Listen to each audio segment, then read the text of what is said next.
Welcome to the Vocal Lab podcast with your hosts Shelby Rollins and Jason Catron, bringing you the best from the music industry. Get ready for first-class conversations packed with exclusive techniques and transformative insights, all designed to help you reach your top note. Hello, Shelby. Hey, Jason. How are we today? Gosh, filled with emotions. Right. I'm also tired. It's like I've emotions cried today already, and it's only like 10 a.m. Everything going in. Oh, I'm so sorry. Yeah. I almost overstepped your tears. No, I'm going to mom try to not tears? cry today. Mom tears. 100% Okay. mom tears. Yep. Yeah. You know, Mom yeah. ain't for sissies, folks. Yeah, no, it's the world is heavy, and it always has been. But I think media, you probably talk about this a lot with your artists that you work with, because About the world being heavy? Yeah, Yeah. because it weighs on everyone's shoulders. But you know, obviously, not to come out of the gate hot and heavy, but Do it. Why not? we just have so much media now coming at us all the time that Yeah. it weighs us down, and so I think We're so connected to every little corner of the world because of the internet, and it's actually like traumatizing people at a rapid rate. No, totally, and that's why we all need to unplug for a while and find ways to let go. You know, I was in a session yesterday with one of my artists that I really love working with, and we started the session, it was very heavy, and she is a former figure skater, but her brother. That's cool. Super cool. I've worked with like 4 figure skaters. It's so random. I get all these like athletes, and I'm You the do get a lot of most athletes, yes. unathletic person in the world. So it's like, how's this work? But I can throw a sports analogy into a session just like that. Do it. There's so many. There are. But no, you know, it was kind of crazy because it was a very heavy session we started, but it turned into being the most beautiful time of just using her voice in that session to just breathe, emote, and let sound flow out of you, which is really the whole purpose of all of it. Totally. I think we get caught up, obviously, in doing the business of it, creating songs, singing songs, getting better at that. But the core of it all, I really believe the human voice is meant to express that emotion and allow us to breathe and feel and connect with nature and the world in front of us. And I would even say like the pursuit of good technique is ultimately unto the purpose of getting out of our own way so that we can do that. Bingo. That's what we talked about. You know, and just to give that little nugget too, like talking about the world and everything's happening. I was flying last Wednesday, which was very weird. It was weird. 30,000 feet up. Flight and stuff that I happened? noticed the TV in front of me is breaking news, CNN. And it says plane crash. I'm like, oh gosh. Then every TV started clicking on, like to that. So everyone, gosh. we're all watching this as it happens and we're flying. That was a very surreal moment. No kidding. Yeah. Also, kind of to the point of what we just said, we're so connected to news Yep. that we're traumatizing ourselves. I wouldn't have wanted to be a person on the airplane learning that news while I'm actually While you're actively flying. on an airplane. Yeah. Like, I bet people were spiraling. Probably so. I have to say, I'm very thankful that I've not had fear of flying ever, and I hope that never happens because I love to fly and I love to travel. But that was bizarre. Yeah. And then come full circle to this session yesterday, and her brother, who is a very high-level skater, going to go to the Olympics, he was at that competition in Wichita, left a day early, but his roommate, his 2 parents were the coaches on the plane, and that was their skate club. So like my client, her brother, her family, everyone knows all these people. That's so awful. And I'm just sitting here as a coach trying to like be a friend. One of our podcast guests recently knew a bunch of those people on that flight. So, you know, back to this Terrible. whole thing of current events and being heavy in the world, and music frees us, and, you know. It actually brings into perspective the value of what we do. It really does. Because I don't currently struggle with this, but I have in the past had thoughts of like, you know, I mean, I'm not out there saving lives. I'm not a heart surgeon. I'm not, you know, this or that, or a firefighter. I wish or we whatever. were. They get big checks. This would be a way nicer studio. But when there are tragic moments, or whether it's like, I think it's not one type of moment more than another. Like, it doesn't have to be super sad for this to be true. It just comes into focus and perspective when things are tragically sad. Sure. Is how important music is for the human soul because of the healing nature of it, and because of how important being able to share and express and have an outlet for grief and whatever it might be. We see it in clear view in moments like these, and it's like, hey, we actually need the musicians. We need the artists of the world. Totally, and that's, the Grammys were this weekend too, and so it was like, or this past weekend, and there was this big debate around the Grammys. A lot of people were upset. Some were happy that they canceled the parties around the Grammys. Yeah. And which are big moneymakers. Those parties are a big thing. Totally, big thing, but it's also, and it is a time to celebrate music throughout the year, but being centered in LA with all the fires, and the Academy felt the need to cancel the parties.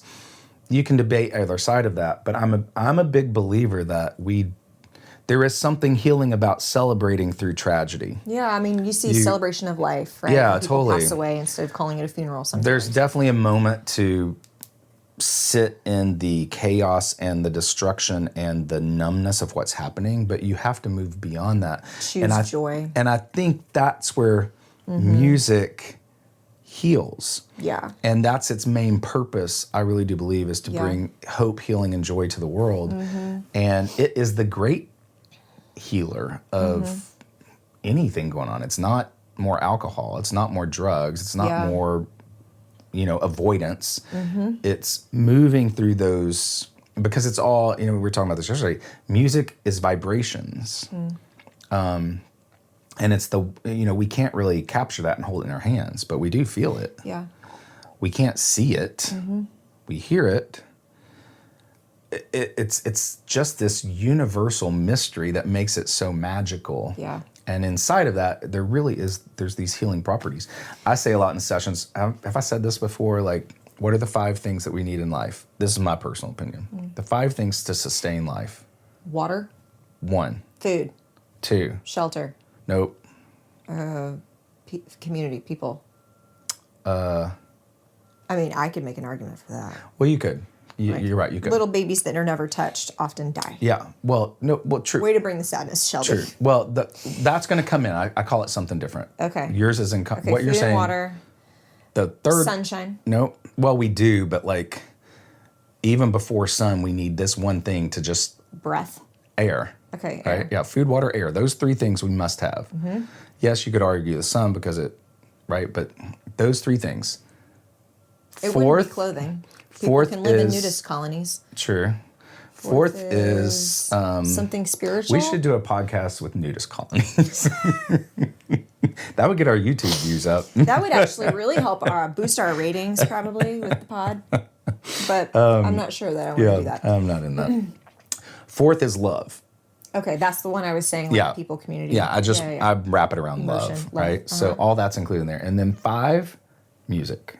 Oh. Because without music, what we're talking about would really affect love. It would affect we go to restaurants for our food and there's music. There's not dancers. Some restaurants will have dancing, but that's so rare, right? You go for that. Music's everywhere. And it's so everywhere that it even begins with what I'm saying, our ability to make a sound with breath. Just or a cry. Cats meow, dogs bark, birds chirp. Everything in nature has a song it sings. Agreed. And these songs heal us. And I do think that everybody should sing. Everyone should sing. Not the singers, the people who think that they're tone deaf. You should sing. You should sing. I think it's part of our creative wiring and how we are meant to exist in this world. So I would agree with you. Yeah. You brought up the Grammys. I did. Let's chat about the Grammys. I think it's a worthy topic this week. Yeah. Everyone else is talking about it, so why aren't we? Why aren't we? And you mentioned that they canceled the Grammy parties. They also postponed the Grammys, the actual Grammys, by a week. They were supposed to happen a week ago. Oh, I forgot about that. They did, didn't they? They're supposed to happen a week ago. Can you imagine I had a client who was supposed to go, and she ended up not going. Can you imagine the phone calls and behind-the-scenes things that it takes to move the Grammys? That's a big deal. There's so many.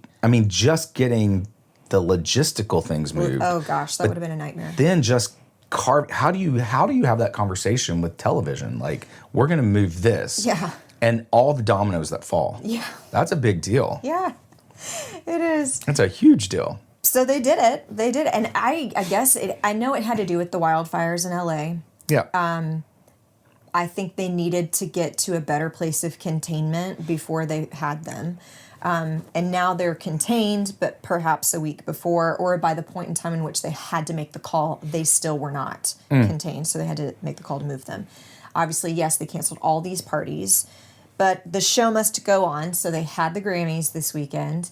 And it was an interesting year for the Grammys, but partly because of that. And they did redirect, I think, the theme of the show. Again, a logistical nightmare, I'm sure, to rewrite the script. Absolutely. And to change the overall theme, some of the tributes, some of the musical things that they chose to do live, to make it about the LA wildfires. And like, we love LA, and which is a segue into your client that you got to help support in their performance. But that was a big pivot for the Grammys, so they made a big mention about the wildfires and the devastation, the sheer devastation that has taken place in LA in the last 30 days. So they also raised money on the show. Yeah, cool. Which is great. Yeah, That's great absolutely. that they did that. I love that they made that choice. Yeah. So you got to tell us about your awesome client that you get to help support. Well, no, it was so cool. You know, it's like, I think, you know, growing up, you probably had the same thoughts I did. I always wanted to win a Grammy. I would still love to have a Grammy. Totally. Would love to have a Grammy. Yeah. It'd be so cool to have one sitting right here. Or can you imagine being like David Foster and you got like 5,000 of them and you just like... You can't fit them in your room anymore. You're like walking on them. You have to put them in a closet. I think it'd be really cool to have a Grammy. Of all the awards, that's the one I would really probably want. Well, actually, the one above all that, I would like to have, like the Kennedy Center honors. I think that's super cool. Oh. You could wear that medal around your neck. That'd be cool. Yeah. Anyway, Maybe a Nobel Peace Prize. that'd be cool too. Can you imagine if that was just like a thing? No big deal, guys. I just want a Nobel Peace Awards. Prize. You know, we're gonna get into the whole awards thing and what it really kind of is, but.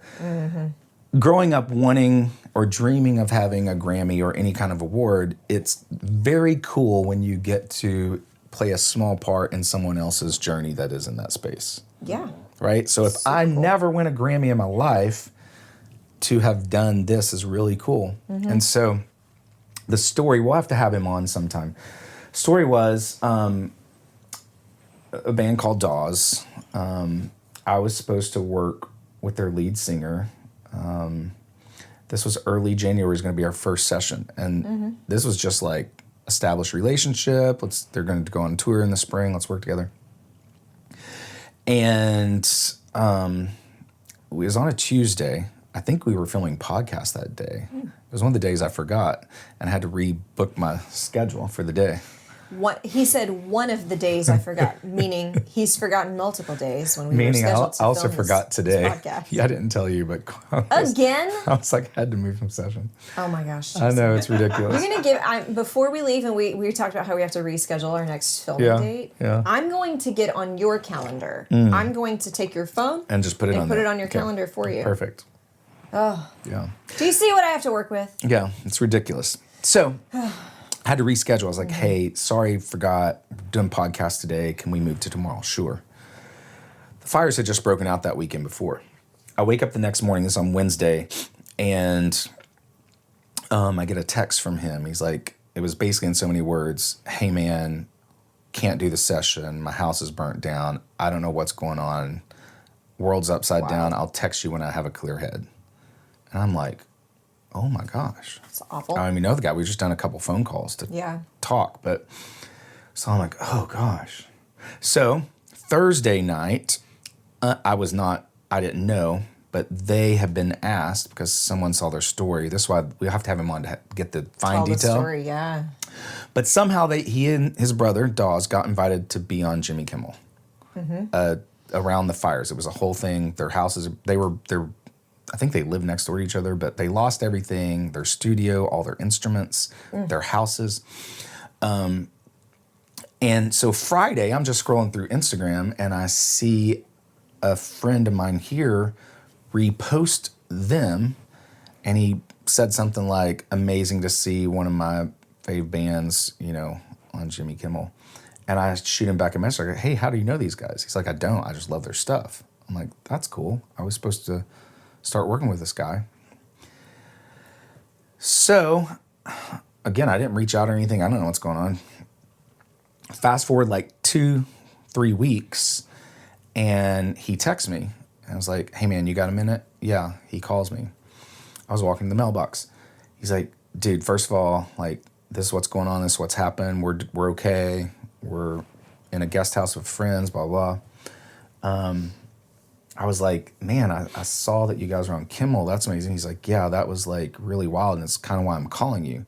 It's like someone with the Grammys saw Kimmel and have asked us to open the show with a tribute to LA and the fires. Wow. And we're going to sing I Love LA. I Need Help on it. That's amazing. So we did. Is that their song? No, that's Randy Newman, the classic, probably from like the 80s or something. Yeah, I didn't know that. I was wondering when I listened to that performance. They killed it. Yeah. It was great. So great. His voice is awesome. Yeah, they crushed it. But I was like, I don't think I know this song. And I was like, did they write this song No. after the fires?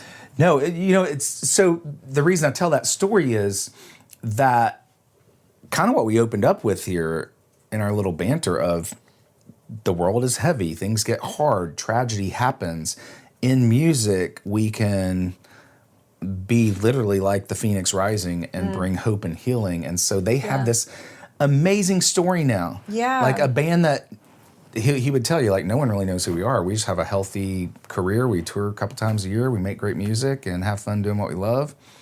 But now you're thrust into the international spotlight. Yeah. Like that. Yeah. Out of a tragedy. Yeah. Anything's possible. Anything can happen. And it was just really, really cool to be a part of that. So you got to work with him a few times leading up to that? Yeah. I wish I had gone to the Grammys. I was thinking, I actually I was in Phoenix before I flew in to LA in a layover, like right when the Grammys were starting. I'm like, why didn't I just plan this better? Right. Should have just been like, hey, can I come along and I'll coach you for free? That's pretty cool. Yeah, super cool. And it was an amazing performance. Star-studded performance, Star-studded. too. I was telling Shelby before, like, Brad Paisley played. Brad Paisley, Brittany Howard, Sheryl Crow. Was she in that one? No, she was in another tribute. Who was the other artist up there? There was like 4 or 5 of them. I forget. I don't remember. But yeah, I saw Brittany Howard in the airport. I'm like, I wish I'd known she was playing with him. I would have walked up and said, oh, you're opening the show with this. Yeah, that would have been cool. That would have been cool. That was a great performance. It was fantastic. Super proud of that moment, of what they did. And also, I think that was a great choice for the Grammys to open the show with that. Yeah, and the smart people. Kudos to the person who saw him on Jimmy Kimmel and was like, we're going to pivot everything and we're going to do that. Also, those are the smart people to take opportunities to allow music to heal people. Also kudos to allowing... Kudos. Is that what you said? Kudos? Kudos. What's kudos? I don't think that's a thing, but it sounds crudo, like a cracker. No, crudo, like it's like... crudité? No, I had crudité last night. I'm hungry now. Crudo is like... oh, dang. Carlos, Google crudo. It's food. It's like... it sounds like a cracker. It is like a little cracker. You put usually like raw fish on top of it, like a tuna crudo or a... Oh, I feel like I've heard that. But the term that you're looking for is kudos. Kudos.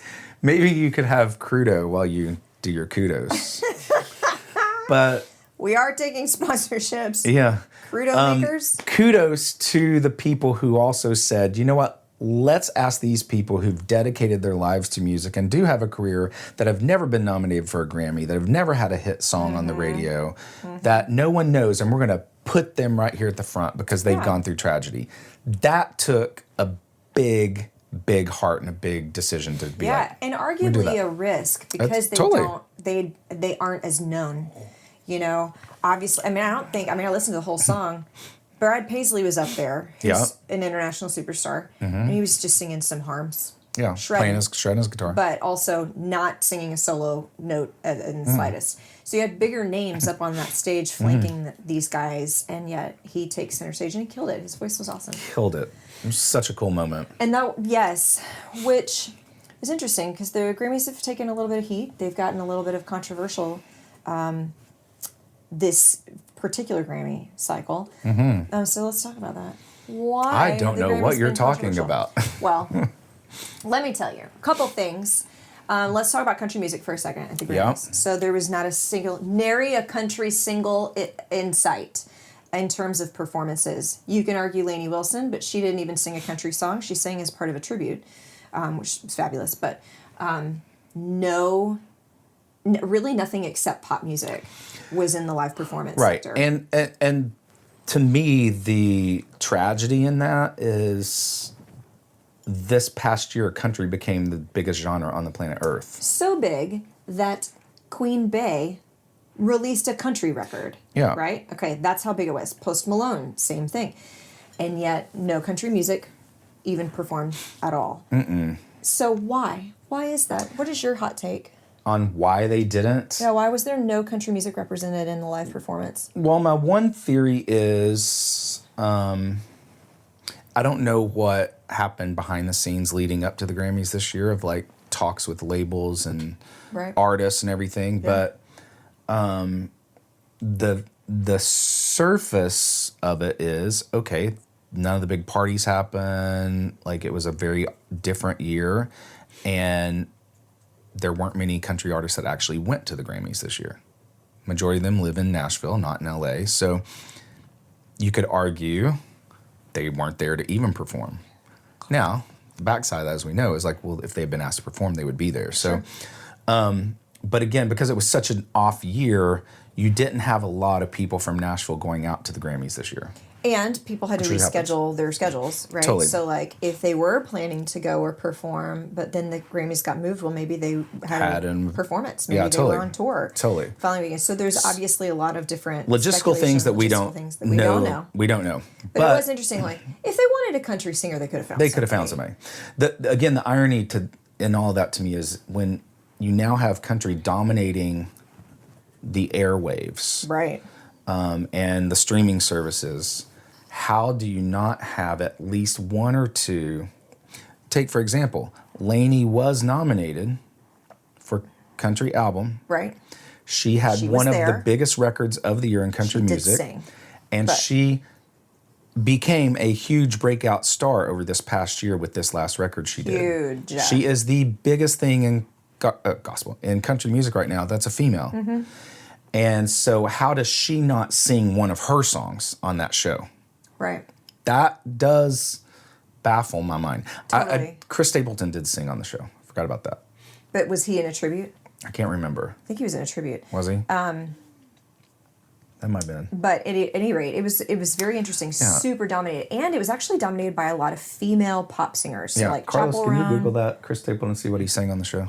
Chaperone, Billie Eilish, Sabrina Carpenter, Charlie XCX, Doechii, all of these female pop singers. Mm-hmm. And, you know, I'm a lady. Shout out to the ladies. Yeah, it was a big night for the female ladies. Pop. It was amazing. But it was odd to not see really any other genre represented at all. It was. I mean, and we say Doechii, but that's hip hop, right? So it's... There was an amazing tribute to Quincy Jones that was really great. Cynthia Erivo blew me away. Singing my favorite. I have a whole podcast about how fabulous her voice is. Oh, totally. Singing my favorite "Fly Me to the Moon," and she just crushed it and took it a whole new place in her own way. You sing that great too, Jason. I know. As she sang it, I was like, that should be me. But I also thought when I watched Trevor Noah, I texted one of my friends who was at the Grammy, and I was like, that should be me. Jason won't hold back from telling you all of the opportunities on television that he thinks he should be the host of. There's a lot of them. There's a lot of them. I've got a running list. Why the heck did I just never go at it? Dick Clark, New Year's Rockin' Eve. Yeah. Wheel of Fortune. Oh, gosh, yeah. Regis and Kelly, or whatever the show is called now. Kelly and Mark. And the list goes on. Goes on. At any rate. I mean, basically, I should have been Ryan Seacrest. You should have. Yeah. Let's have Ryan Seacrest on the show. I would love that. And then you can get all of his secrets. And then we put something in his coffee, and I have him sign a document before he This just took And then a weird turn. Well, Back to the story at hand. What did you find out, Carlos? I have not been able to find out anything about him performing at the Grammys, but he did win Best Country Song. Oh. It Takes a Woman. That's right. Okay. So maybe he did didn't perform a few days ago at Austin City Limits. Maybe he didn't perform. I was flying again, and so I fell asleep a couple times because I fall asleep on planes. But yeah, and I Well, missed the first few minutes. So Had to watch it later. that brings us a little bit to our next point of controversy of the Grammys, which is arguably the bigger one, is Well, I think before you say that, let's preface with award shows are known for creating controversy. Yeah. Because it does warrant an illicit opinion. and I think they do that on purpose. They want to be controversial. For sure. It's obviously how you get buzz, how you get news. Yeah. Go viral or It whatever. keeps Like, controversy did you keeps see what they did? controversy keeps anyone relevant. That's Absolutely. why politicians, Absolutely. by and large, the ones that we know, their names firsthand are very controversial. And they will like dive deep into that controversy because it does keep relevance. For sure. And so that being said, we're aware of that. And there's outrage, they call it, have you ever heard the term outrage porn? No. It's basically like a term that's like we're Sounds- all like addicted to outrage. Oh, well, that's Like true. you see headlines all the time, and you'll believe any freaking headline you see on any side of the political spectrum and be like, "Oh, I'm outraged." Well, yeah, Right? no, We have no idea if it's true or not, but we're outraged, and nonetheless because we're addicted to the feeling Yeah. of being outraged. but you feel pain. Yeah, People, and that's why people, the biggest motivator of all is fear. Right? And so Yeah. that's very true. I think what's interesting about what we're bringing up here, too, is that historically, the Grammys and the Oscars are the two leading award shows. You can throw the Tonys in there, too. They're a like lot the of wicked people. stepchild. Yeah, a lot of people don't even know what those are, probably. Yeah. But the Grammys and the Oscars have dominated this award show space because they've been the standard. They are the official awards of those of acting and of music. All these others, by and large, have been created around the calendar to create marketing and awareness and historically drive record sales, which used to be the thing, right? So you'd have the Billboard Awards pop up. Well, by and large, that doesn't really mean a lot under the umbrella of the Grammys. Yeah. Right? So for controversy to come inside the Oscars and the Grammys has always been a big thing because they're the standard bearers. They create the rules and the laws, basically. Yeah, and there's a little bit of like confusion amongst the people of like, how does one win an award of any kind? Like, who decides? Yeah. You have the People's Choice Awards, and I remember the VMAs were also like a fan-based voted award show, but most of them are not. Most of them are people who are in the industry who have who've basically been given the right, like you're knighted, I bequeath you the right to vote on the Grammys. Right. And it's kind of a big honor to be able to vote. I'm a Grammy voter. Good for you. I am not. Somebody give me that power. But anyway, there's a lot of confusion in there of like, okay, well, how do we really vote? And is there anything dirty going on in the voting system, right? And so that's kind of what has now come up. It's always been a question amongst the riffraff, but it's become a bigger deal in the last few days because of what happened at the Grammys. Because who won Best Country Record of the Year? Lainey Wilson. No. No, I'm kidding. No, she did not. No. You know who won? It was Beyonce. Cowboy Carter. Yep, and she has this now viral meme of herself like getting, when they announced her name, and she goes,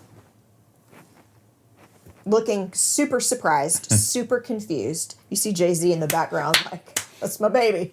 And she's like, she wins the award. Well, all of a sudden, the outrage ensued of how did Beyonce win Best Country Record of the Year? Because she also won multiple other awards that night. She won 3 that night. She has 33 Grammys. I just learned this recently. It's crazy. She has more than pretty much any other iconic artist you've ever known. Is she the most winning female? Might be. That's a good For a minute, question. Google that. For a minute, I think it was Alison Krauss, who's a great artist. The Beatles have won like 6. Apparently, what's her face? Somewhere over the rainbow. Judy Garland has won. Did you say Julie? I don't know what I said out loud. Judy Garland. Julie Garland. Rose and Julie. I'm a music professional. The most winningest. She's the winningest. Who is? Of all? Of any artist. Who? Yeah, Beyonce. Oh, Beyonce. Okay. She made history at the 2023 Grammys by becoming the artist with the most Grammys wins ever. 2023. Oh, that's right. Okay, I remember when that happened. Yeah, forgot about that. 35 total Grammy wins to date. I mean, that's crazy. She's 35. I said 33. I was wrong. Judy Garland only won 2. So you've I didn't even know she won 2. So I read that. I did not fact check it. How many did but I Julie read that. win? Julie won 0 because Julie doesn't exist. But people were freaking out, right? That Beyonce won this record. Now, I'm not here to voice my opinion about whether or not I think it was right that she won this award or not. Obviously, her record was wildly successful. Yeah, Major of course. props. Major props to that. It's not about her level of talent. It's not about her decision to cross genres and cross-pollinate and do all that. Post Malone did it. Nobody really gave him any crap about it. So the waters are open. You're allowed to do whatever the heck you want, right? But she wins this award, and people are like, wait, how do you win this? Who votes? And so John Rich, famous country singer of Big and Rich, right? He tweets, and I'm gonna share with you what he said about this, because I think it's interesting. If I can find the tweet. You tell us. You say something. Well, yeah. while I mean, look while for you're it. trying to find I that was trying to tweet, find this a second ago. no, I mean, the record she put together was a huge feat. The number of artists and writers that she brought and producers that she brought into that record was unbelievable. Yeah. The artists that she brought in, even to give props to, that she believed needed recognition in this space, was incredibly admirable. And so you can't take away from the relevance of how big of a deal that record was. Totally big deal. Absolutely. At the same time, only someone like Beyonce could have pulled that off. Right? That's, Yeah. I mean, even just paying for a record like that took huge money. Yeah, for sure. So you found the tweet? I did. Okay. Okay, he said, folks are asking me, how do music awards shows work? And he says, labels and publishers all have blocks of votes. They make deals with each other. You vote for mine, we'll vote for yours type thing. It has zero to do with who made the best music, thus Beyonce with Country Album of the Year. Nice, right? The same thing is true with the CMAs, the ACMs, Billboard, etc. All work exactly the same. Last night, the Grammys outed themselves in a big way. And I've also heard, now I'm not also making an opinion about whether or not I think John Rich is correct about this. I'm just sharing what he said, okay? So don't at me. You're bringing up the fact that he's calling out that he's calling out the Grammys. behind the scenes there's jockeying and positioning for votes. And buying votes. So this is Yeah. another thing that I have heard from a trusted source is that they know that you can buy votes for stuff. So like, is it really then worth a whole lot is partly the question of like, what does a Grammy even mean now other than like the masses of people, if that's true. Okay, let's hypothesize that it is true that people buy votes, that they jockey for votes, they're like trading and making deals, and it's really not about the music, it's about positioning and money. Then what good is it to win one? If you're an artist and you win a Grammy that you've dreamed of your whole life, doesn't that sort of like rob you of the joy of the accomplishment of winning a Grammy? Because you're like, oh, I only got this because my mom made a call. You know what I mean? It's kind of like when I mean, I grew up it's like everybody gets a trophy. What's the point? I mean, yeah, I see your point, but here's what's interesting about all this to me. Not that all of it or any of it exists, because this is the parallels of what we're talking about here and how these same conversations come up when there's voting for the president. And there are people on both sides of this argument for voting and buying votes or stealing votes or whatever, blocking votes, pooling votes. Everything in society at some level Is corrupt. and has parallels, right? Because, Yeah. I mean, it's like, so to me, what's really interesting too, I remember who was this? It was just like maybe a couple months ago or a month or so ago. Oh, I know what it was. Middle of the night, the police come to my door, and my camera goes off. I look and I see there's an officer with flashlights coming in. I can see the lights outside. They're like shining through the windows. Look out the window, and there's like 3 police cars out there. When was this? This is like right before Christmas. Oh. And you were like, oh, it's not my birthday. Oh my. Oh my gosh, Carlos. I'm like, just because you did that telegram one time or partygram. No, so, I get on the phone or on my phone. I'm like, hey, I'll be right there. Go down. They're shining lights in my eyes. It's like 4 in the morning. And he's like, hey, we had an alarm go off. I'm like, no, I live here. There's not been an alarm go off. You're like, it was my Ring camera 3 seconds ago. Yeah. So we goes through all this questioning. He's like, can I come in? I'm like, you can come in if you want. I don't have anything to hide. He didn't. He realized like, oh, okay. Like, you saw me turn the alarm off right here by the door. So basically, there had been a mistrigger somehow that got called to them. Clearly, it wasn't. Never really figured out what it was, but they did a like search of the perimeter, everything. Like, it was like cool, everything checked out. They even sat outside for like probably another 30 minutes. I'm wide awake at this point. So the reason I'm telling you this whole story is like I told this to a friend the next morning, and she was like, "Oh no, that's not okay." Like, I mean. Like, you can't trust that. I'm like, what, the police? She's like, oh, yeah, no, I would have been freaked out. I'm like, and it made me realize this. A lot of it, again, falls into worldviews, actually how you were brought up, how you grew up, communities you grew up in. And all of this goes back to these are parallels and dichotomies of the cultures and society that we live in and coexist in. I was not afraid because my dad was the mayor. He was head of the police. Mm-hmm. I've never been afraid of police, but I have friends who grew up being very afraid of police. Mm-hmm. And so all of this finds its way into everything we do because people run all these organizations. And so, I don't see anything inherently good or bad about if that's the way it works, that's the way it works. Does that discredit the award? Not really. It's still the standard bearer of music. So... Fair. Those people were all at least nominated. Exactly. And you're not going to win if you're still not at the top. Yeah, that's true. Right? Like you're not going to have, let's just say votes you do win by buying the votes. You're still not going to win unless you have the power and the resources, and you only get there by being at the top. Yeah, but you can't just buy your way into the Grammys. If that were the case, people would be winning that we've never heard of because they're billionaires. If that's true, does that prevent somebody who's been nominated a bunch of times and never ever wins because maybe they don't have some of those ultimate resources, but they've been hustling enough to have a Grammy nom or an Oscar nom or whatever it is?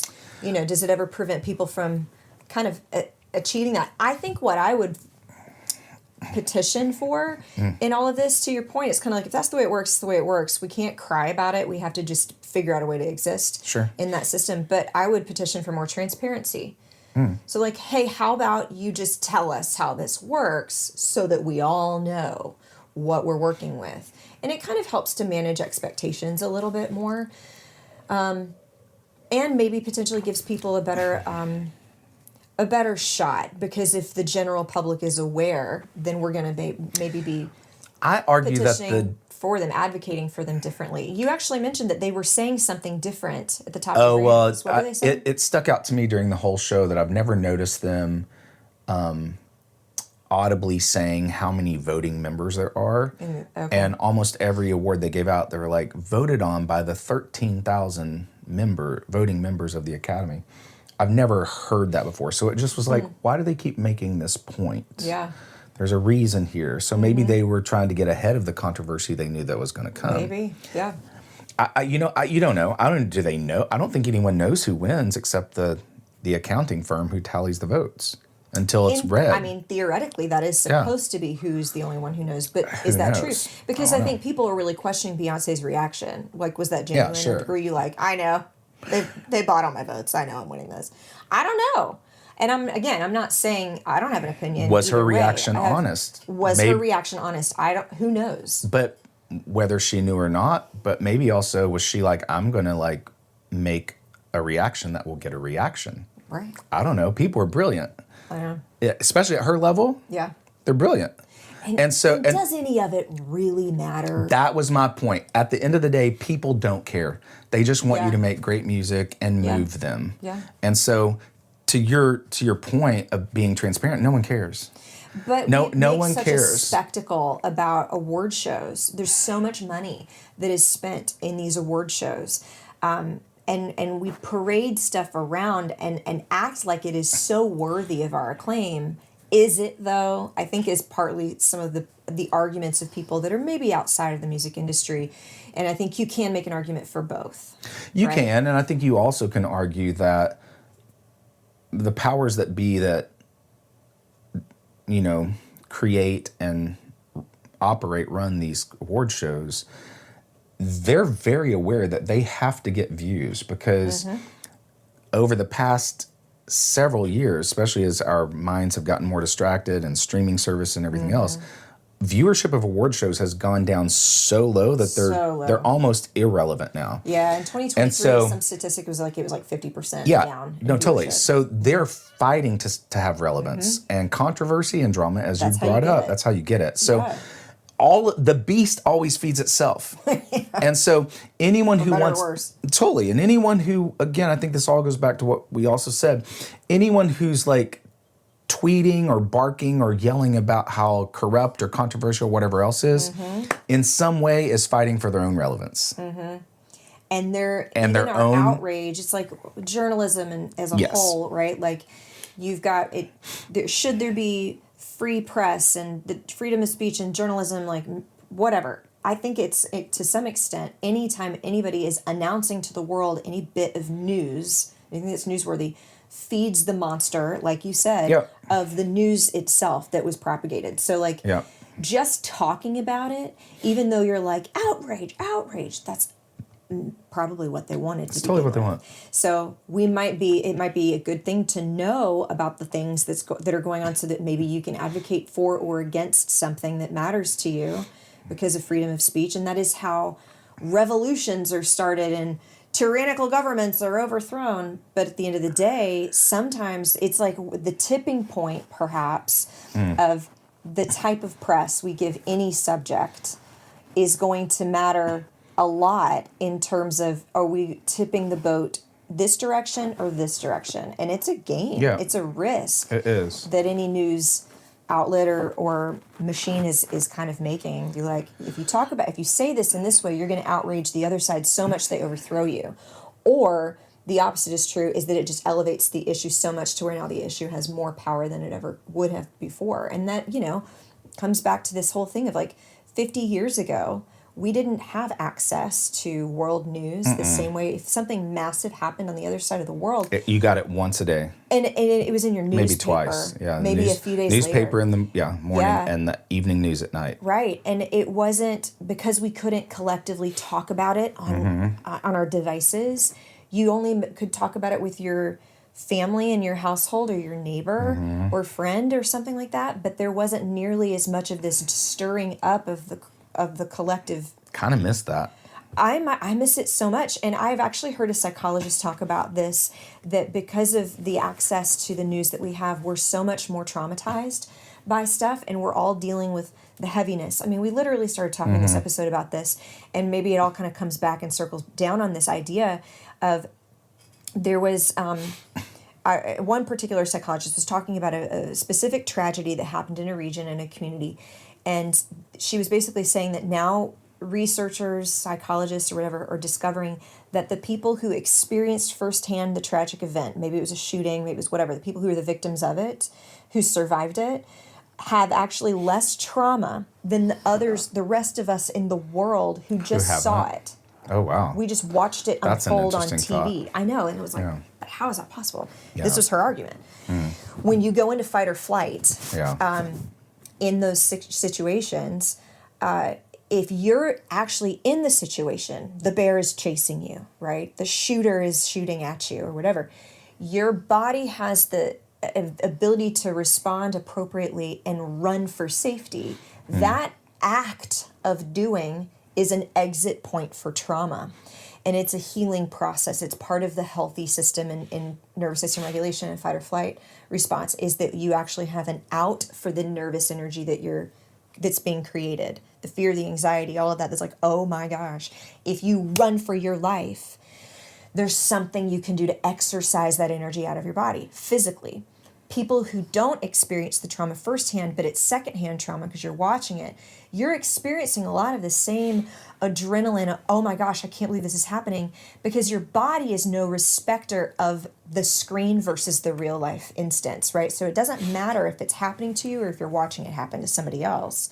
Your fight or flight response is triggered the same way. But the people who are watching it have no ability to have an exit point for that trauma. So it just stays contained in their body, right? And honestly, why people go for a run and when they're stressed out or whatever. Yeah. And so they're finding that because of our access to all this news, we're holding so much more trauma in our bodies. We're holding so much more stress and anxiety with no exit point. We were never meant to see all of it. Yeah, right? right. It's not that you shouldn't be creating space for empathy. It's that if we maybe lived a little bit more in our own community instead of globally as much as we do, we'd probably be way healthier people. Well, 100%. To the collective of humanity. And just getting off of devices and exactly. just being grounded with nature, with family, with life itself. Yeah. Yeah, this took a big, huge 360 thing today, but you know, the Grammys and trauma. the Grammys caused us all to go in fight or flight mode this week because of Beyonce's win. That was basically it. Have fun titling this one, Carlos. Yeah, I know, right? But no, this has been really fascinating. I think the three main takeaways for me are exactly what we're talking about here. The world is heavy. Life is hard. Yeah. But we have a beautiful thing that nature and creation has given us, and God, the creator, music. And the power that holds to heal and to move and to connect all of us is really the main point of any of it. And so, the Grammys, there's always going to be controversy every year, here or there. There's going to be things people love or don't like. That's part of living life. But the beautiful umbrella of music makes it really, really delicious and beautiful in every way. And what a better time or opportunity the artists have, and how it's never been maybe more important to put out really beautiful art. More important, or never has it been easier. Right? The bar of getting into music now is so low because anyone can do it and throw it out there. So that's fascinating too. I also learned in this episode that because of this Grammy situation, that you, Shelby Rollins, are ready to rise up in anarchy and overthrow the government. I've been ready for a long time. That's literally what you said. I've been ready for a long time. Trust me. I heard that. Oh, yeah. Well, this has been fun. We'll do it again, Shelby. We will. We'll probably get some messages over this one, but that's okay. That's how we maintain our relevancy, guys. We got a little spicy. Spice it up. Thanks for tuning in to the Vocal Lab podcast. Ready to join the top ranks of the music industry? Don't forget to follow and subscribe for more first-class conversations that make the extraordinary your new ordinary. Until next time, keep striving for your top note.